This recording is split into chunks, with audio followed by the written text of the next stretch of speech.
Bauman, and I was so taken by her generosity of donating 180 picture books to the elementary students here at West Elm Elementary School. And Diane, what made you do that, to donate so many books to the kids here in Long Beach? Well, I was contacted by one of the teachers, and when I learned that the children were displaced from their school, one of the art teachers had asked my daughter's art class if anybody had any books laying around for the young students. So my daughter came to me and told me what had happened, and I said, you know what? I have about 180 sets left of my first printing. Why don't I donate them to the kindergartners, first graders, and the second graders? And that's how it happened. And you brought some extras, and we're going to give them to the Lark children today. How's that? That's right, we are. I brought my show dog book, I brought my show cat book, and I brought my Pansy and Piglet book set. Excellent. And talk a little about kids' entertainment, what it's all about. Well, what I do is I write picture books, but they start with a song. So if let me just open this up for 1 second, and I'll show you what the set contains. Okay, everything starts with a song, and the songs are on a CD attached to the back cover. Now, what the words in these books are actually the lyrics to the song. So you can take the CD and you take it with you, and you pop it in any player, and you can sing along. Now, the show dog and the show cat book have a fact on every read that's illustrated. So it has a little bit of education. So it becomes musical, it's educational, it's interactive, and it's entertaining. So what I did was, in order to, I guess, as a marketing ploy, I made a companion coloring book to go along with it, with, of course, non-toxic crayons. And then to finish off the set, what I did was I designed a handbag muff plush animal. So with the dog, one of my designs is a poodle. This is a muff, it's also a handbag, and with an adjustable strap. And those are the sets that I had donated to the West School. Now, the West School got the Dalmatians that I had made. For the boys, I make a sundry bag. For the show cat, obviously it has 2 cats. I have a white cat and calico.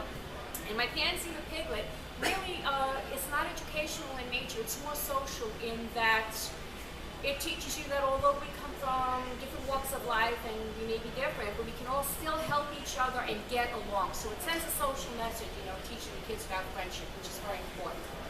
Excellent. Now we're going to talk about the most dramatic story. Joseph, in your own words, what happened at Lido Beach yesterday? Well, I went to Lido Beach for my friend's graduation party, and when we all went down to the beach to go for a swim, what happened was we all went out a little bit too far, and the riptide kind of pulled us all out, all like between 10 to 15 of us, and all the Lido Beach lifeguards had to come save us, and they were able to pull us all back in when they came out to swim and with the pool boat. Joe, talk about how terrifying that moment must have been for you. Well, that moment was actually really scary for me because, well, by the time when I realized how far out I was, I turned around and I realized that I was not able to swim back to shore at all and that I wasn't moving anywhere. And then I realized I was in trouble when all the lifeguards came out with flotation devices. Now, if your professor, Denise, asked you to do an essay about the Long Beach lifeguards, what would you say in your essay? I would talk about how they saved us, how well prepared they were, how they reacted and responded very quickly, and they all knew what to do in the situation. It was very well happened.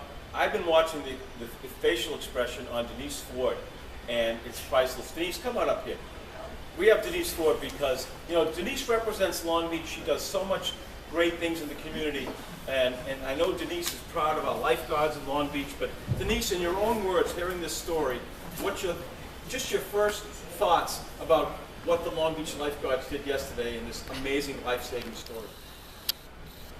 I think it's unbelievable, and just underscores how courageous and how great our lifeguards are, patrolling our beaches. And I think Mother here, and for all of those young people, all 15 of them to be caught in a riptide, and any one of us who had ever gotten caught and pushed farther out to sea, we know how terrifying it can be.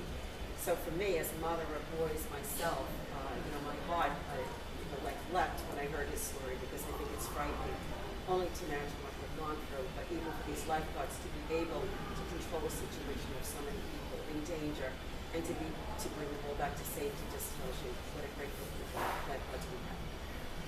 Well said. Let's give it up for Joseph and Iran for their work. Great, unbelievable story. And why don't you give the thing, the I think you'll love them. And now I want to bring, let's give it up for the Executive Vice President.